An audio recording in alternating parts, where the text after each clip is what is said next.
How to add business location on Instagram. Hi everyone, welcome to the channel. This is Rose and I'm here to guide you on how to add business location on Instagram.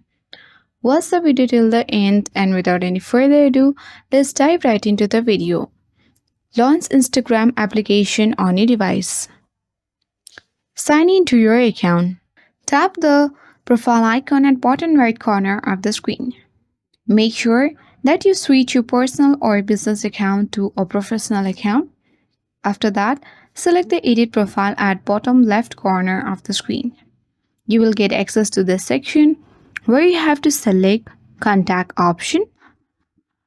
And under Public Information, you will see the option for business email, phone number, WhatsApp business phone number. And if you wish to display contact info, simply toggle the button on. And once you have filled in all the details, tap on the tick mark at top right corner of the screen. Make sure to update your Instagram so that you will get the option for business address.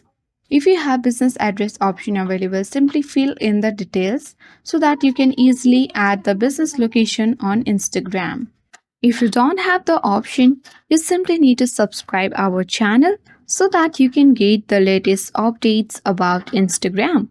So that is how we can easily add business location on Instagram. Hope this video helped you. If you are new to our channel, hit the like button and subscribe for more updates. Thank you for watching.